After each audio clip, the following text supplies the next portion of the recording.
쏙쏙 찾아낼 수 있는데요. 바로 인사드리겠습니다. 안녕하세요. 안녕하세요. 네, 사람과사연구소 연구실장 박성태 실장님이시고요. 공론센터 장성철 소장님이십니다. 저희가 지금 투표를 바로 붙이고 있는 중이거든요. 예. 오늘 1시간 후면 국민의힘 4강 경선 당선자가 나오기 때문에 누가 사실 4등이냐가 가장 큰 관심이지 않습니까? 4등 후보 누굴까요? 있어서 지금 19분 전 투표를 붙였는데요. 지금 2,000명 넘게 투표해 주셨고요. 예. 나경원 46%, 안철수 54%인데 나경원이 되겠네. 어떤 의미입니까? 국민의힘 지지층 대상인데 지금 일반 국민이시잖아요. 근데 상식적인 네. 분들이 투표하니까 안철수가 나오는데 국민의힘 지지층이 투표하니까 나경원이 이기는 거지. 중도까지 포함되어 있지 않나요? 무당. 무당층. 얼마 안 돼. 무당층. 네. 거봐요. 무당 하면 또 이상하잖아요. 무속, 무당. 게다가 윤석열 이렇게 다 연결되잖아요. 김건희. 그럼 이렇게. 국민의힘하고 윤석열 대통령이 투표하는 거예요? 그렇지. 김건희가 무당층. 번진 이렇게? 무당을 대상으로. 자, 무당층. 자, 나경원 후보가 지금은 약간 저희 투표에서는 이제 뒤서거니 하고 있는데요. 두 분이 예상하기로는 나경원이 될 것 같아요. 음. 저 투표 보고 더 확신이 들었어요. 그러니까 국민의힘 지지층은 다르다니까요. 우리랑 네. 생각이 달라요. 오. 윤석열 대통령이 억울해, 안타까워 그렇게 생각하는 분들이 많단 말이에요. 그분들 같은 경우에는 안철수 후보보다는 나경원 후보를 더 응원할 수 있겠죠. 네. 그래서 나경원 후보가 또 저 드럼통 TV 또 광고도 해줬기 때문에 채널 아직 안 살아났죠? 채널 저 장성철 TV로 다시 팠거든요. 새로 파신 장성철. 거예요? 네, 장성철 TV 많이 또 구독해 주시고 아이콘을 드럼통으로 해놓고 장성철 TV. 근데 검색이 잘 안 된다고 그러더라고요. 그래요? 비슷한 일이 맞나 보죠? 아니 새로 만든 지 얼마 안 돼가지고 예. 잘 안 뜨나 봐요. 제가 검색해도 안 뜨더라고. 장성철 TV로 찾고 열심히 내려가시면 보인다고 네. 합니다. 네. 드럼통이 아이콘이라고 합니다. 박성태 실장님도 안철수, 저는 나경원 두 사람 사실 중에서 솔직히 4등이라면 그래요? 이거 6대4 정도는 아까 저기는 45대 55였잖아요. 예. 그 정도였는데 저는 그 반대 정도로 6대4로 나경원 의원이 유리하다고 보는데 6대4 정도면 뭐 모른다고 해야죠. 지금으로서는 맞아요. 그러니까 이거 모른다. 순번으로 하면 이렇게 엎치락뒤치락 하잖아요. 네. 지금은 저희가 이 왼손이구나. 2D 선거 방송입니다. 보니까 요 손이죠. 요 정도. 딱 요 정도. 음. 원래 이 정도였는데 원래 이 정도였는데 김문수 효과가 나왔어요. 아니 김문수래. 저기 한덕수. 네. 한덕수 대행이 나오면서 그러면 김문수를 1등 몰아줘야지라는 심리가 좀 작용한 것 같아요. 김문수를 후보로 만들어야지만 한덕수와 단일화가 가능하다. 그렇죠. 그래서 사실은 친윤 후보는 한 명이어야 된다. 나경원은 좀 빼자. 그렇죠. 그러니까 아하. 김문수로 몰아주자는 심리가 저는 이제 TV 토론하면 김문수 장관이 한 30년 동안 산에 있다 내려오신 듯한 모습이기 때문에 좀 떨어질 걸로 봤었거든요. 예. 근데 김문수 장관 측은 후보 측은 대놓고 한덕수랑 단일화하겠다. 예. 나경원 의원 측은 왜 음. 밖에서 이런 거 있냐. 윤심을 자꾸 팔고 다니지 마라. 이렇게 얘기했잖아요. 그러면 지금 사실은 김문수 장관이 조금씩 TV에 나오면서 이분 경쟁력 없구나 이렇게 됐었거든요. 그래서 홍준표 한동훈이 좀 올라갔었어요. 예. 그런데 한덕수 효과가 생겨서 이러면 위험하다. 한덕수와 손잡이 좋은 사람은 김문수다라는 우리가 생각해봐요. 국민의힘 판단이 있다. 지지층에. 홍준표 후보가 만약 됐어요. 예. 한덕수 밖에서 경선 단일화하자는 한덕수 대행과 홍준표 후보가 손을 잡을 것 같아요. 뭔 개소리야 하고 말겠죠. 오늘은 어. 그 친구들이 여기 개소리가 없네요. 오늘 판넬 때문에 좀 사라졌습니다. 네, 그렇죠. 그래서 지지자들도 그걸 어디서 개소리가 들리는데? 소리가 엄마 아빠를 기다리고 있는. 어디 저량한 개소리가 들렸으랴. 시에 한 편 공과? 같죠? 예. 네. 이육사 씨 같은 느낌이 그렇죠. 나긴 하네요. 그 생각이 안 나는데 잘하시네요. 예. 느낌이. 네. 그래서 지금 한덕수 지금 집중력을 잃게 만드셨어요. 한덕수가 그래서 올라가서 나경원이 나경원이 빠진다. 오히려. 요 정도 올라갔다. 요 정도. 재밌는 분석이네요. 네. 사실 이제 1시간 반이 지나면 우리가 다 알 거기 때문에 두 분의 예측이 어떻게 좀 맞았는지 알 수 있을 여론조사를 겁니다. 보니까 어제 예. 발표된 게 쭉 있거든요. 리얼미터 리서치뷰 한국사회론연구소.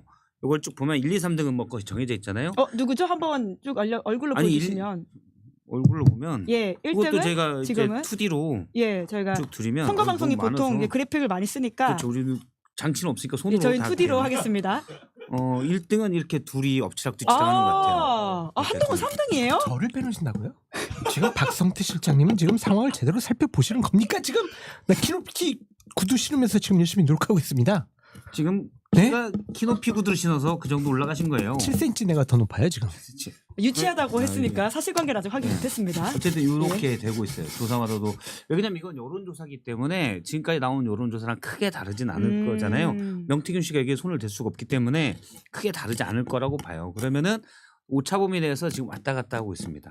그런데 예. 제가 방금 소개한 여론조사들은 다 ALS 방식이에요. 예. 근데 이번에 국민의힘 여론조사는 전화 면접 조사입니다. 그래서 응답률이 ALS보다는 좀 더 높아요. 예. 그러면 강성 지지층의 목소리보다는 더 원래 반영이 되지만 예. ALS보다는 덜 반영된다고 봐야 네네. 돼요. 그러면은 그런 효과를 보면 제가 그래서 아까 안철수 나경원이 ALS 조사에서는 나경원이 앞서 있거든요. 예. 하지만 모른다. 통상 보면 5대3 정도로 앞서 있어요. 그런데 그러니까 5대3이 10 중에 5대3이 아니라 100 중에 5대3으로 네. 앞서 있는데 그런데 전화 면접이기 때문에 살짝 4.5대 3.2 보정이 좀 정도 필요하다. 보정이 좀 필요하다. 예. 그리고 여기는 이제 계속 엎치락 뒤쳐가는 모습 보여요. 그렇기 아니, 누가 때문에 1등 같아요 진짜 근데. 저는 그래도 김문수가 1등하지 않았겠나. 홍준표 2등. 홍준표 2등. 홍준표 2등. 예. 한동훈 우리- 3등. 한동훈 3등. 한동훈 키로 하면 손이 두 개밖에 없네. 이건 실제 키고 좀 그래픽으로 효과를 내주세요. 예, 지금 순위를 좀더 내려가 가져보자면 좀더 내려가세요. 자, 좀 더, 김문수가 1등, 조금만 더 내려가세요. 홍준표가 2등, 한동훈이 3등 정도 할 조금만 것이라는 더 게 내려가세요. 예. 요 정도 될 것 같아요. 박성태 실장님의 예상. 요게 그래픽이에요. 네. 그럼 장 소장님은 어떻게 예상하십니까? 2D로 좀 표현해 주십시오. 똑같습니다. 아니 팔짱만 끼고 있지 뭐 나는 뭐 손이 뭐 나는 안 힘들어서 이렇게 해줘요. 나 나이 먹어서 힘들어 지금. 살밖에 감기도 잘 걸리고. 감기가 오래 가시네요. 그리고 지금 컨디션이 안 좋은 게 이 예. 안경을 다초점으로 바꿨더니 초점이 안 맞아가지고 어질어질해요. 아이고. 지금 적응을 한 일주일 해보라고 그러는데 예. 정말 2-3개를 보여가지고. 건강이 최고 중요합니다. 네, 제 눈이 몇 개를 보여요? 2개. 2개예요. 네, 그럼 보이죠. 예.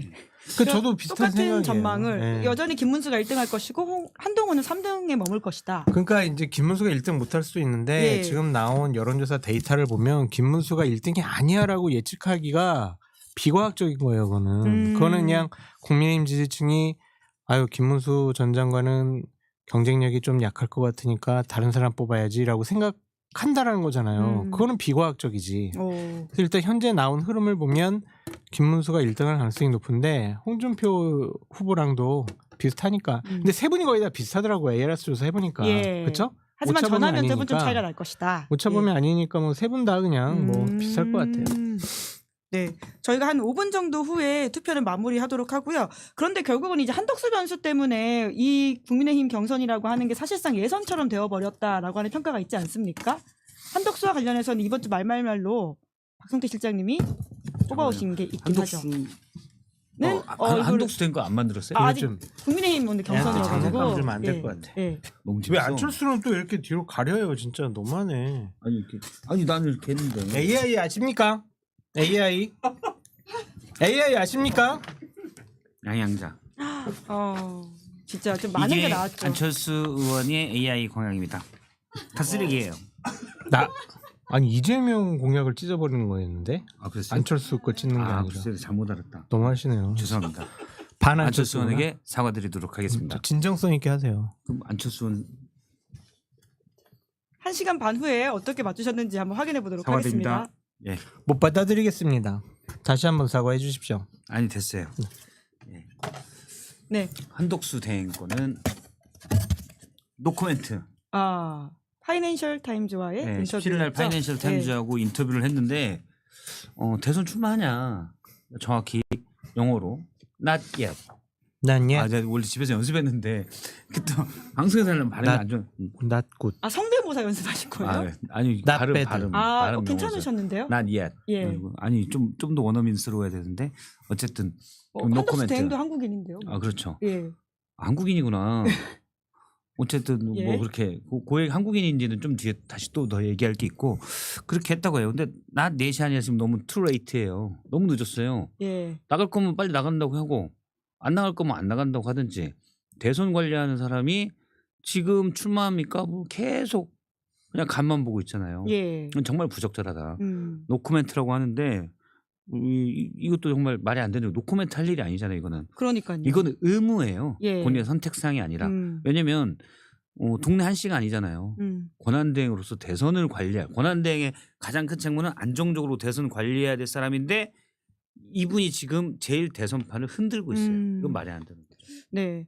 그런 점에서 지금 한덕수 캠프가 움직이고 있다라고 하는 것들을 장성철 소장님이 오늘 아침 방송에서도 좀 이야기하셨는데 당장 총리실에서 입장을 냈더라고요. 그렇죠. 총리실에서 비공식적으로 되게 사모 발빠르게 대응팀을 입장을 만들었다는 냈대. 발언은 네. 사실무근임을 알려드립니다. 그럼 공식적으로 만들었나? 아. 비공식적으로 만들었다라는 게 거짓말이다. 사실이 아니다. 그럼 공식적으로 만들어놨나 보네. 아니면 그러네. 주어가 그쵸. 총리실이 아니라 뭐 다른 곳에서 만들어졌다 이런 취재를 하신 건가요?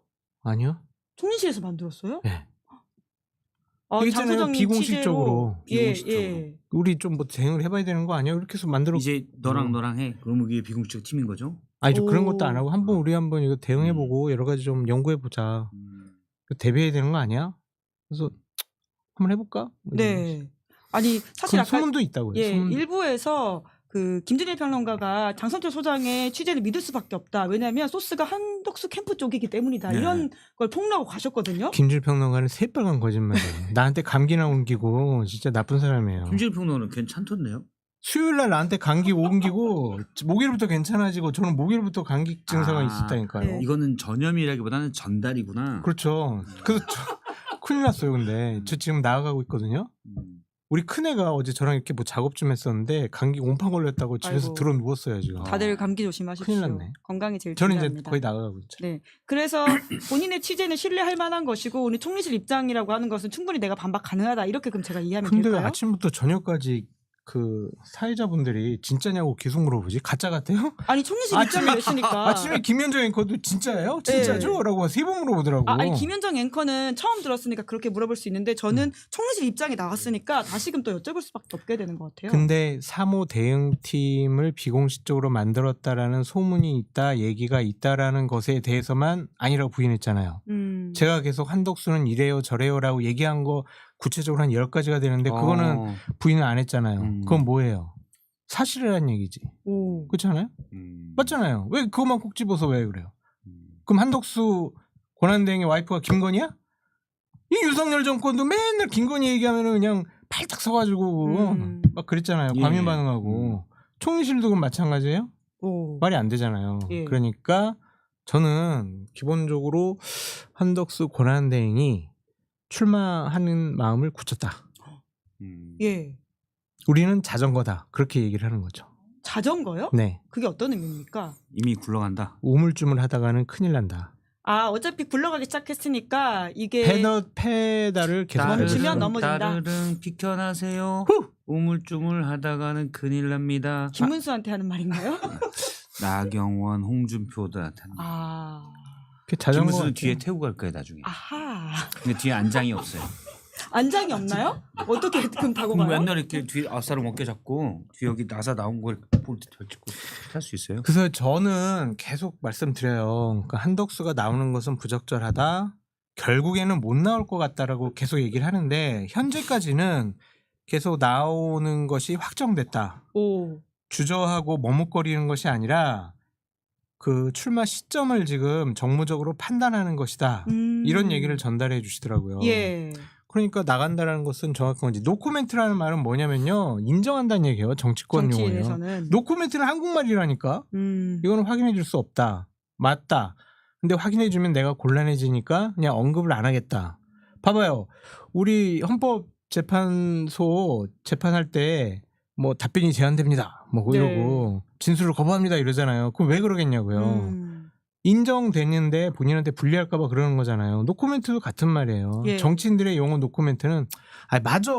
좀 근데 곤란하니까 물어보지 마. 이거예요. 맞는 거죠. 근데 저는 지금 나오려고 열심히 준비를 하는 건데 예. 근데 한덕수 대행이 최종 못 나올 거라고 생각해요. 나와서도 안 되고. 오. 근데 벌써 꼭 그때 결정만 안 되는 게 아니라 앞서도 얘기했듯이 지금도 안 되죠. 입장을 명확히 밝히고 나갈 거면 진즉 사퇴를 했어야 되죠. 지금 이렇게 사실상 캠프를 꾸리고 준비를 하는 거는 갑자기 예를 들어 5월 3일 날 4일 날 나간다고 출마를 공직자 예. 사퇴를 시한이죠, 대행 사퇴를 고날이. 하고 예. 나간다고 해요. 그럼 준비가 하나도 없으면 안 되잖아요. 어쨌든 최종 선택을 위해서라도 나갈지 안 나갈지 몰라도 캠프든 뭐든 준비는 팀은 다 준비를 해놔야 돼요. 예. 나온다면 그 한 달밖에 남지 않았잖아요. 오. 그래서 준비를 해야 되니까 지금 그걸 하고 있고 그러면 지지율이 촉촉촉 올라가야 되는데 촉촉촉 하고 있어요. 촉촉촉은 뭐죠? 그냥 제가 지원했어요. 예리한님 그거 자꾸 따지니까 힘드는데. 그러니까요. 네, 제가 지원했어요. 예. 어떤 저는 어감인지 잘 모르겠어요. 그 어감만 느낌도 뭔가 애매하잖아요. 그게 아. 맞아요. 아, 그 어감. 약간 축축 처지는 느낌? 비가 오는 느낌? 그쵸. 약간 처지지는 않지만 그냥 애매하게 거기서 찰랑찰랑 거리는데 아. 찰랑찰랑이 너무 밝은 이미지잖아요. 예. 그래서 제가 그냥 지원해서 촉촉촉이라고 했어요. 아, 네. 박성태 어를 하나 이게 창시하셨네요. 앞으로 이제 이런 상황에서는 촉촉촉이라고 표현하겠습니다. 끈질기게 얘기하신가 내가 난처해지는데. 그냥 덤덤한 척 하세요. 예. 난처한 국문가시니까 난처한 척 박성태 그렇게 1타 강사의 말을 신뢰하니까 흉내내지 마세요. 죄송합니다. 음, 아무튼 촉촉촉. 지금 지지율이 쑥쑥 올리지를 않고 그냥 촉촉하게 있어서 대행이 결국은 나올 수 있는 결단을 못할 거다. 아. 주변인들은 일단 나가라고 계속 자기 손해볼 거 없잖아요. 어차피 임기 끝나면 보통 측근들 다 아웃이에요. 예. 이게 집에 가서 어디 좋은 자리 찾아가지도 못해요. 파면당한 대통령의 총리실에 있었기 때문에 또 그 총리의 측근들이기 때문에 좋은 자리도 못 가요. 예. 마지막 배팅하는 거죠. 그래서 나가라 하는 거예요.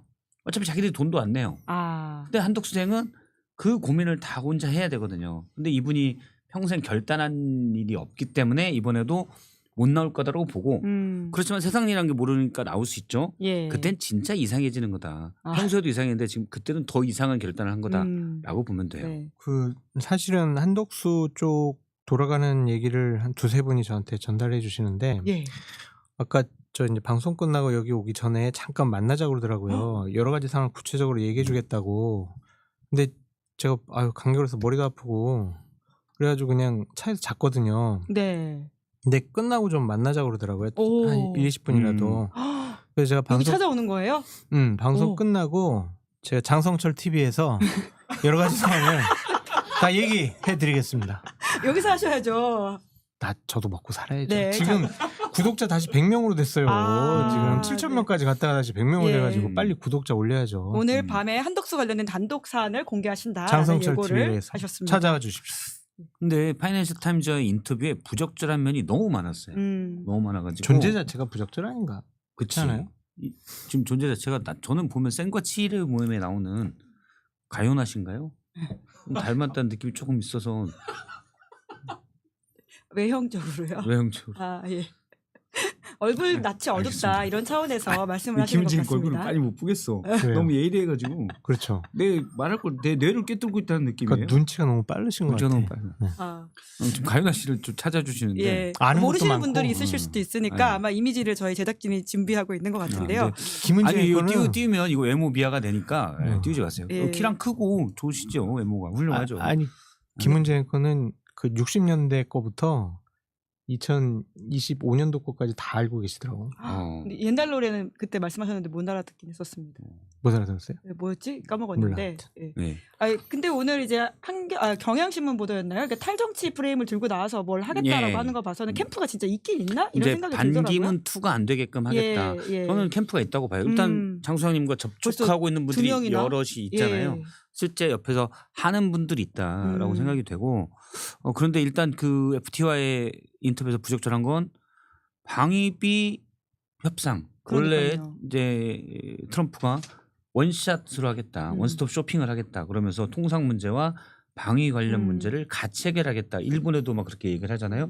우리도 같이 한다. 그럼 이쪽에서 조금 깎아주는 세게 불러놓고 관세를 조금 깎아주는 척하면서 방위비를 또 다른 걸. 곰팡 씌우고 예. 이럴 텐데 한덕수 대행이 주한미군 규모부터 해서 방위비 이것까지도 다 협상할 수 있다라고 미리 얘기를 했어요. 아, 그렇게 협상하면 안 되지 않나요? 그렇게 하면 안 되죠.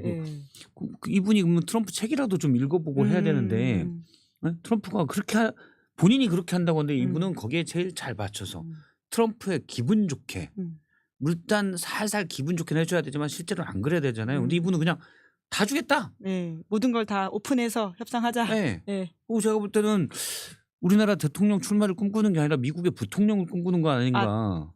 트럼프 때 잘 보여가지고 그런 생각이 들 정도예요. 예. 방위 분담 협상도 그냥 하겠다 그러고 제가 갖고 너무 말도 안 되는 소리가 많아서 비관세 장벽 철폐 음. 트럼프가 이제 계속 얘기하잖아요. 환율 조작국 뭐 하면서 비관세 장벽 철폐 이런 음. 얘기하는데 여기에 대응 적극적으로 맞서지 않겠다. 무슨 소리예요. 음. 일단 영어를 하다 보니까 자기가 미국인인 줄 알았나 봐요. 그래서 아까 국적 이야기를 하셨군요. 네, 그럼 좀 말도 안 되는 얘기가 되게 많고 음. 또 이건 총리실 보도 자료에 아예 나왔더라고요. 그러니까 FT와 인터뷰를 한 다음에 총리실에서 참고 자료를 기자들에게 했는데 거기에 딱 나왔습니다. 파이낸스 타임즈 기자가 그럼 방위 문제 같은 거 이런 것까지 다 하기에는 권한대행 권한을 벗어난 거 아닙니까? 라고 물으니까 발끈하며라는 표현은 총리실 보도 자료에는 없었는데 총리실에서 헌법과 법률에 따라 권한대행과 선출된 대통령과는 수행하는 업무에 차이가 없다. 그렇게 밝혔죠. 헌법재판소가 네. 차이가 있다고 그랬는데 이 아저씨가 그 말을 무시하고 그냥 하더라고요. 그래서 점점 이상해지고 계시는구나라는 생각이 듭니다. 그리고 그게 대선을 염두에 둔 발언이냐 그렇죠. 이렇게 의심하게 되는 것 같아요. 권력욕이 생기면 예. 사람의 생각과 판단과 행동이 다 바뀌어요. 그래서 음. 지금 한덕수 권한대행은 누가 무슨 얘기를 했는지 모르겠지만 상당히 지금 병에 걸렸다. 대통령병에 걸렸다. 권력욕에 휩싸였다. 그렇게 볼 수밖에 없죠.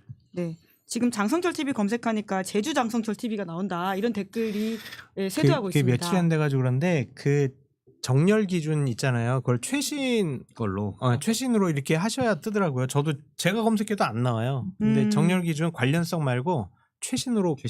죄송합니다. 자꾸 네, 제 거 해가지고. 적극적으로 최신으로 정렬 기준을 네. 하시면 된다고 합니다. 국민의힘 그 당원 중에 장성철이라는 분이 또 계세요. 제주도에 아. 도당위원장 네. 있었어요. 아 제주도에 그래서 출마했던 그분이 분이. 검색되시는군요. 네. 저랑 친해요. 그 그분이 형도. 제주도의 여러 정치인 중에 가장 인지도가 높다고 그러더라고요.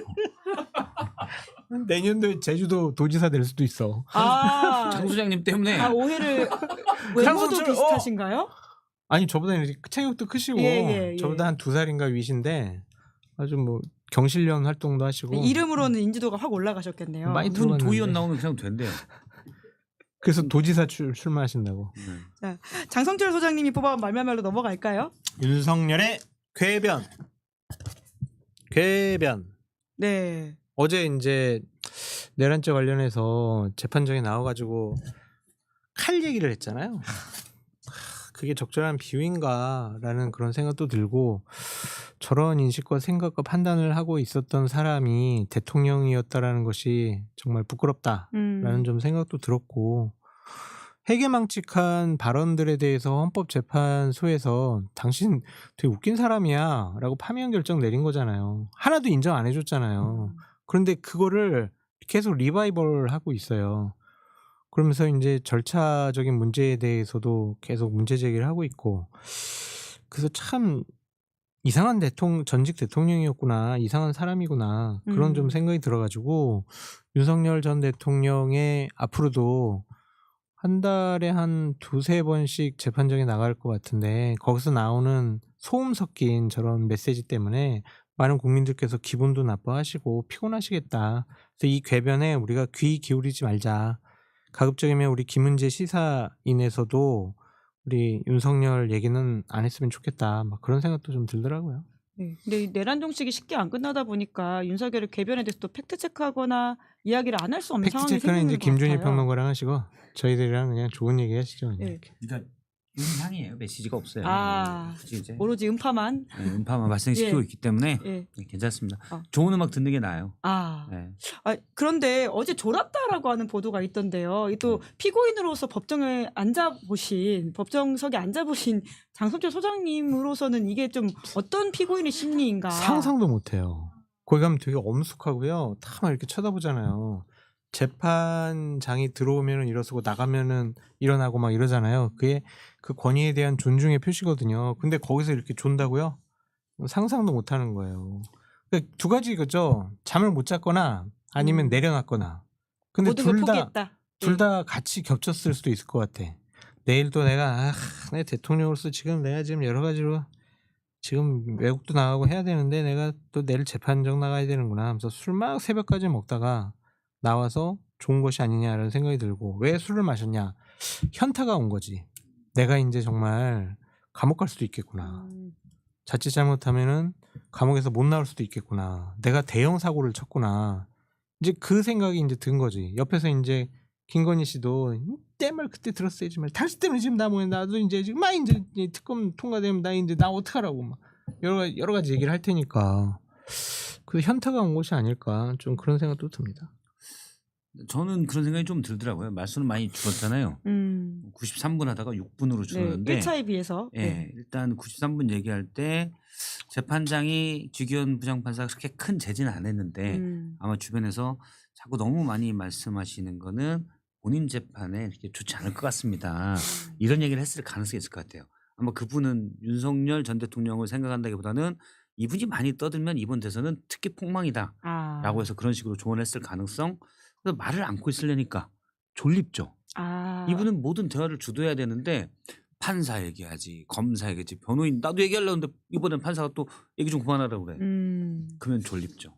결국 말을 못해서 졸게 네. 된 것이다. 저는 다른 전략이나 다른 그런 거라고 해도 말을 못해서 졸리고 이분 평생 처음 하는 경험일 거예요. 말을 본인- 제지당한다. 그렇죠. 예. 재판이 꽤 오랜 시간 진행된 6분밖에 예. 못했잖아요. 집에서도 제지 많이 나왔어요. 아, 그래가지고 대통령실 나와가지고 말을 많이 한 거야.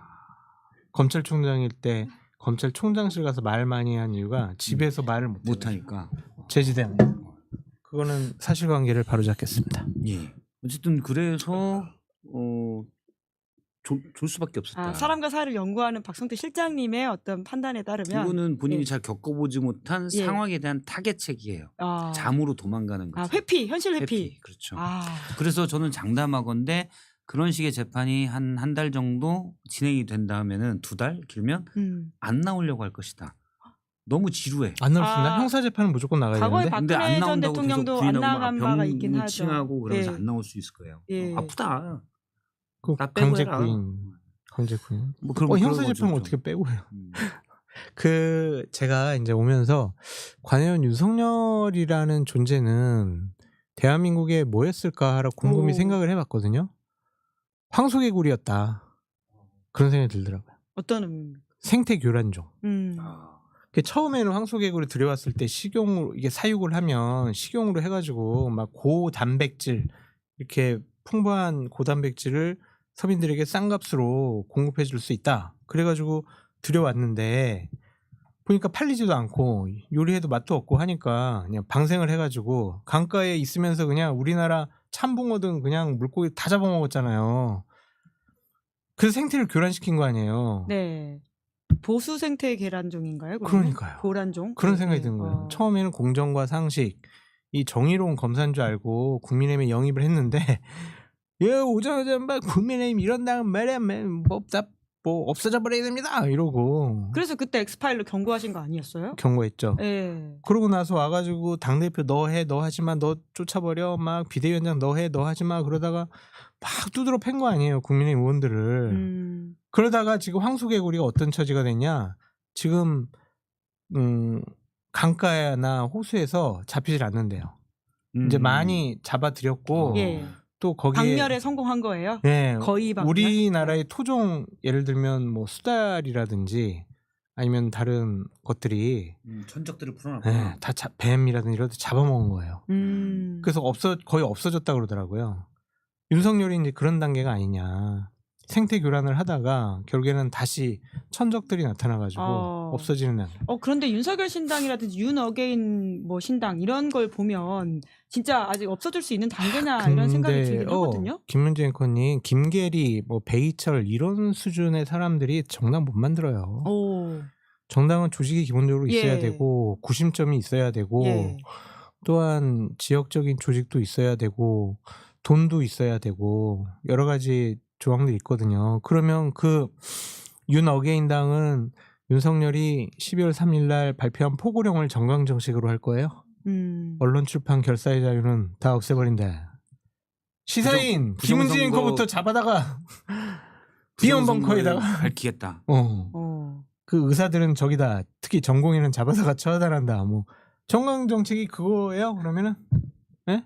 해산당할 것 같은데요? 그렇죠. 예. 그런 당은 만들어질 수도 없어요. 그냥 자기네들이 만든다고 이렇게 하겠지만은 기본적으로 좀 불가능하다. 전혀 가능하지 않은 이야기에 그렇게 생각이 좀 듭니다. 그런 당은 태어나서도 안 되고. 만들어도 물론 뭐 당원 단계 말씀하신 건 안 놓겠죠. 뭐 우리는 우파들의 뭐 이런 식으로 들어가겠죠. 좀 윤색해서.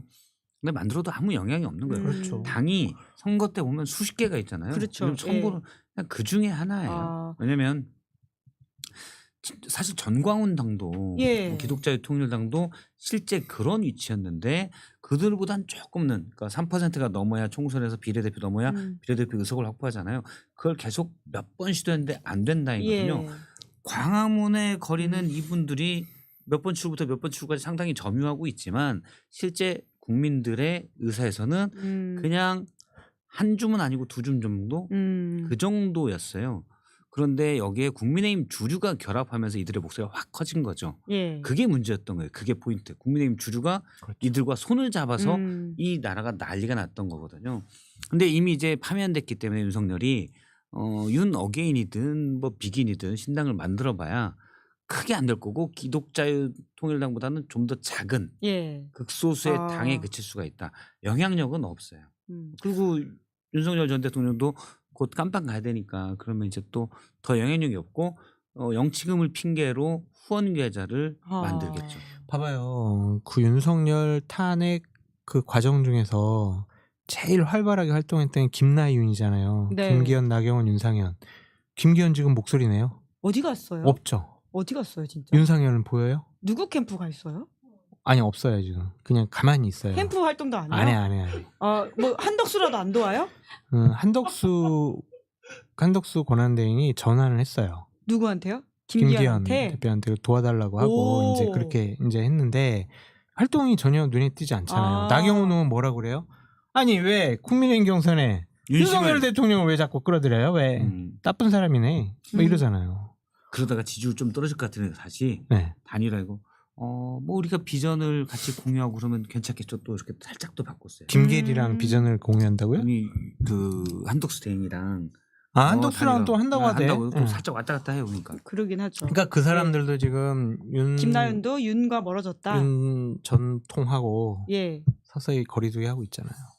그 정광훈 씨도 목요일 날 출마 선언 한다고 하던데요. 그럼 다 의미 없는 이야기, 소음에 불과하다 이렇게 이해하면 될까요? 그러니까 뭐 언론 출판 집회 결사의 자유가 있잖아요. 그러니까 광화문 말고 이왕이면 저 멀리 했었으면 좋겠는데 일단 뭐 광화문에 하시니까 거기에 한 귀퉁이만 좀 내주면 되지는 건 아닌가라는 생각이에요. 그러니까 정당이 국민의힘이 자꾸 이분들의 목소리를 키워준 게 문제인 거죠. 대표적으로 그랬다가 폭망한 사람 있잖아요. 황교안 전 총리. 정광훈이랑 같이 막 광화문에서 이랬다가 와 우리 이번 총선 우리가 이길 수 있어 했다가 망했잖아요. 네. 똑같아요. 2020년 이번 대선도 출마한다 하던데. 네, 무소속으로 출마 출마한다고 선언하겠다고 밝힌 바 있습니다. 이거는 이제 마케팅이죠. 예. 정광훈 씨의 핵심은 제 기준으로는 알뜰폰 사업자예요. 그래서 대선 주자가 하는 알뜰폰 요 마케팅 일환이다라고 봅니다. 그럼 반명 빅텐트라고 하는 보수 일각의 프로젝트는 뭐 전혀 가능하지 않다 이렇게 보시는 건가요? 불가능해요. 그러니까 국민의힘 후보 한덕수 그리고는 소위 말하는 윤 어게인 뭐 기타 등등을 다 모아가지고 무언가를 해보겠다 이런 계획인 것 같거든요. 불가능해 보여요. 왜냐면은 홍준표나 한동훈이 되면은 한덕수 권한대행이랑 같이 단일화 안 하려고 할 것 같아요. 그냥 김문수가 아까 유력하다고 하셨잖아요. 그러니까 김문수를 만들려고 하는 인위적인 움직임이 있다니까요. 그래서 저는 이번에 1, 2, 3, 4등이 누굴까 그 순서가 되게 궁금한 거예요. 방금 예측한 대로 맞는지 좀 이따 확인해 보겠습니다. 김홍한 나 이렇게 될지. 두 분 같은 예측이신 거죠? 홍김한 나 이렇게 될지. 김문수가 1등 할지 홍준표가 1등 할지 모르겠어요. 그거는 좀 봐야 될 것 같은데. 근데 이제 어쨌든 뭐 결과는 공표가 안 된다고는 하는데 어떻게 될지 뭐 공인된 언론은 안 나오잖아요. 누가 1등인지는. 근데 어차피 지금 여론조사로서는 정말 박빙이기 때문에 저는 뭐 그냥 그래 누가 돼도 비슷할 거라고 보고 대신 이제 2차 경선에 들어가서 두 명을 추릴 때 어떤 일이 벌어질까 이게 좀 궁금해요. 이게 1대1 토론이 주도권 토론을 이틀 동안 하거든요. 그러니까 각 후보가 한 명씩 잡아서 난 쟤랑 토론하고 싶다 이렇게 할 가능성이 높아요. 그러면 제가 볼 때는 김문수 후보가 일단 한덕수 대행과의 단일화 때문에 타겟이 될 가능성이 높아요. 홍준표 후보 같은 경우는 김문수 후보를 눌러놔야 자기가 이기니까. 그렇죠. 어떻게 될지 모르니까. 그런 생각들을 할 가능성이 있고 다른 후보도 혹시 그런 생각을 할 수가 있으면 김문수 후보는 자꾸 불려나가면 만약에 손해예요. 아 눈에 띌수록 표가 깎일 것이다. 정확히 얘기하면 입을 열수록 표가 깎일 것이다. 물론 저만 김문수 후보가 제일 입만 열면 표가 깎일 가장 리스크한 후보라고 봤는데 왜냐하면 제가 한번 이 자리에서 얘기했듯이 한 30년 동안 산에 있다 내려오신 것 같은 그런 인식 체계를 보여주고 있기 때문에 그런 줄 알았는데 나도 있다라고 강력하게 얘기하신 분이 있죠. 홍준표 후보. 아 예, 이번에 예, 그래서 토론에서 정말 완전 심각하더라고요. 심각하게 깎였죠. 예, 그래서 예. 홍준표 후보의 이 말의 리스크도 절대 우리가 간과해서는 안 되겠구나라는 생각을 하게 됐어요. 그런데 어쨌든 김문수 후보에 막 공격하는데 이분이 그러면 그 4인 주도권 토론을 4번 하고 그건 이제 1대니까 누가 안 뽑으면 어차피 안 하는 거긴 하지만 본인 토론을 한번 하죠. 본인이 주도권 관련 예. 토론 한번 하겠죠. 근데 그 다음에 4명 참여 토론이 있거든요. 여기서 김문수 후보가 어떻게 될까? 이게 좀 궁금해요. 그래서 못 막아내면 사실은 2차 경선에서 컷오프 될 수도 있고 오, 하향세를 막을 수 없을 네. 것이다. 한덕수 단일화를 위해서 김문수한테 몰아주자 이 분위기가 좀 있지만 예. 또 많은 분이 저래서 이재명 대표와 대결한다고 하고 아예 후보에 배제할 수도 있거든요. 그건 이제 토론을 TV 토론을 어떻게 하는지 좀 봐야 될 것 같아요. 홍준표 후보가 말에 리스크가 있다라는 거는 전조 증상이 다 있었죠. 그러니까 처음 출마 선언하고 나서 기자들한테 막 공박을 했잖아요. 그러니까요. 그렇게 수준 낮은 질문하면 어떡하냐. 생각하고 질문해라. 이런 기자를 공박하는 혼내는 그리고 아예 뭐 기자가 질문도 질문하면 안 받고 예, 나가버리고. 적대적 언론사라고 뭐라고 하고. 홍준표 후보 쪽에 그걸 담당하는 후배들이 있어가지고 전화를 해봤어요. 아무렇지도 않게 생각을 하는 거예요. 나 거기서 대단히 충격을 먹은 거예요. 되게 그 당시 분위기는요. 거기서 기자들도 웃고 저기 뭐 홍준표 시장도 웃고 그래가지고 웃고 그냥 해프닝처럼 끝났어요. 다음날 오마이뉴스 기자 와서는 상당히 서로 뭐 또 웃고 그냥 다 풀었어요. 이러더라고요. 그래서 얘네들 대단히 심각하구나 그렇게 생각을 했는데 결국에는 아유 대표님 기자들한테 그러시고 너무 재치 있으셔. 순발력 있고 위트도 있어. 뭐 재밌어. 그러다 보니까 이제 그런 질문을 하게 되는 거잖아요. 그 버블에 쌓여 있으니까 판단을 제대로 못한다. 홍준표 시장한테 그거 더 말 못해요. 대표님 이러시면 안 됩니다. 시장님 후보님 이러시면 안 됩니다. 아무도 못한다니까. 홍준표 후보도 그런 스타일이에요? 그런 스타일이에요. 방자하다 이거지. 괜히 방자한 게 아니에요. 그냥. 그러니까 약간 코믹한 그런 건 있는데 저도 예전에 들어보면 모 기자와 되게 가까운 유력 매체 기자가 되게 가까웠는데 나중에 유력 매체 기자가 그만두고 정치권에 좀 오려고 아주 오래전 얘기예요. 뭐 한 15년 이상 전에 홍준표 후보랑 얘기하는데 아주 오랫동안 말도 안 붙이더래요. 사무실을 찾아갔는데. 그렇지. 경쟁자라고 생각해서. 아니 저기 도움을 달라고 좀 당시에 이제 당 대표도 했었고 그래서 도움을 달라고 갔는데 아주 오랫동안 쳐다도 안 보고 계속 다른 일만 하다가 왜 안 나와? 뭐 이렇게 하더고 그 자기 힘이 있을 때는 강약 약강이다. 그렇죠. 확 보여주는 거죠. 꿀어 임마. 근데 생각을 한번 해보세요. 윤석열 정권 시절에 코바콩이라는 별명이 들을 정도로 윤석열 대통령에 대해서 비판 한 번 못했잖아요. 그리고 탄핵 정국에서는 윤석열 탄핵 안 된다. 반대한다. 그랬잖아요. 비상계엄은 해프닝이라고 하잖아요. 그런 사람이 어떻게 국가 지도자가 될 수 있어요. 말이 안 되죠. 네. 저희가 방금은 아니고요. 한 5시 45분 정도, 48분 정도에 4등 후보 누가 될까 투표를 마무리했는데요. 3,800명이 투표하셨고 안철수 55, 나경원 44%가 나왔다라는 말씀을 드리면서 국민의힘 결과는 이제 조금 있으면 나오니까 저희가 끝으로 민주당 이야기를 좀 해보면서 마무리하면 좋을 것 같은데 그러니까 생각보다 김동연, 김경수 약세가 더 크다 이런 평가들이 막상 표를 열어보니까 나오고 있던데요. 두 사람의 약세. 그분들이 못하는 게 아니라 워낙 이제 민주당 지지층 이나 권리당원 분들은 이번에 우리가 하나로 똘똘 뭉쳐가지고 이재명에게 힘을 모아줘서 우리가 정권을 다시 찾아오자 그거예요. 그러니까 그게 왜 저 사람들이 김동연, 김경수 왜 이렇게 못하지? 왜 이렇게 약체지? 그렇게 분석하기는 좀 어려울 것 같아요. 그러니까 정상적인 상황에서의 대선 후보 경선은 아니라고 보여지거든요.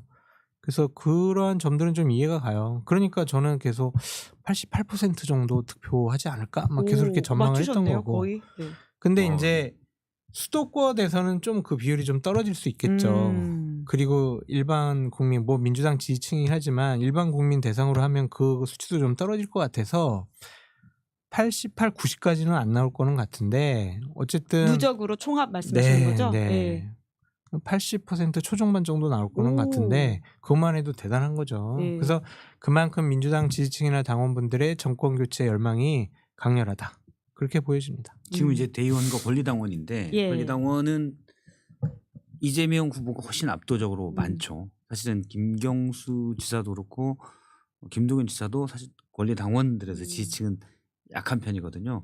제가 알기로는 다른 두 후보가 이제 지난번에는 완전 국민 경선제였잖아요. 네. 그러면 본선에서 완성제 당원들은 권리당원들은 자동으로 거기에 들어가고 선거인단에 누구나 전화해서 나 선거인단에 들어가겠습니다 하면은 받아줬거든요. 그래서 각 후보 측에서 사전에 선거인단 모집을 하고 있어요. 예. 이른바 조직인 거죠. 음. 각 지역별로 조직을 막 선거인단 하면 거기 들어가서 예를 들어 뭐 의사 김경수 표현을 하고. 후보를 또 김동연 후보를 지지해 주세요. 이런 것들을 그게 이제 조직을 음. 그래도 물론 어렵지만 최소한 거기서 힘을 좀 보여야 차기에도 일종의 세력화가 가능하거든요. 근데 완전 국민 경선제를 안 하면서 네.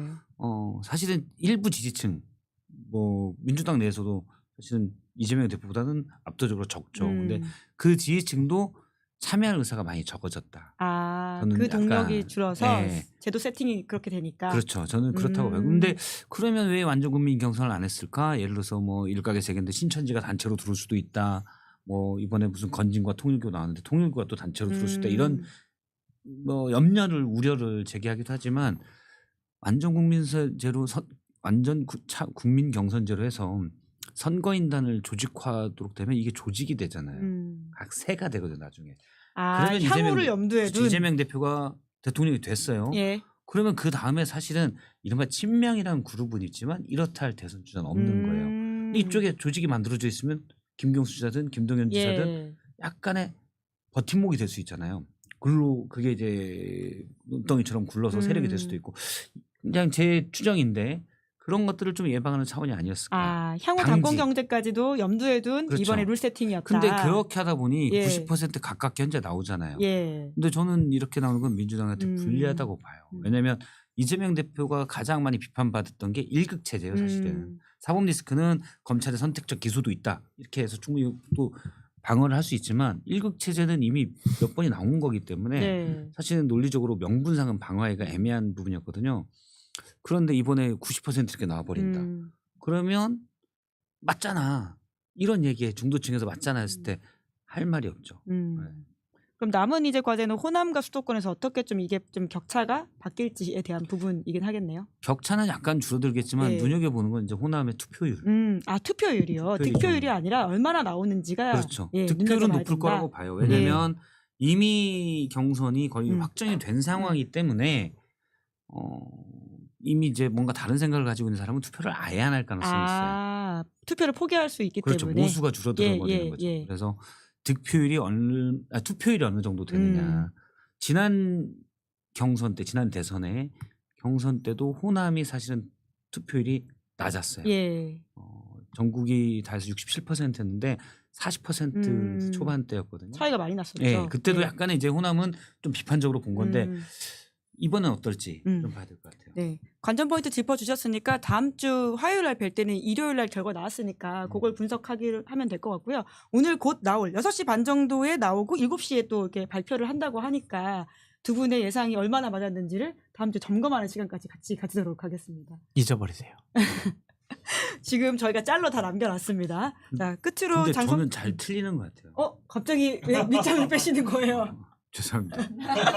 왜냐하면 이분들이 상식적이지가 않아서 상식적인 추정은 틀리고 저도 머리를 막 흔든 다음에 머리 상태를 비상식적으로 만들고 생각을 해보는데 그러니까 좀 가끔 틀려요. 참 이게 어려운 시국을 건너가고 있다 보니까 합리적인 평론으로는 맞추기 어려운 상황이다라고 하는 미리 약을 뿌려 오셨습니다.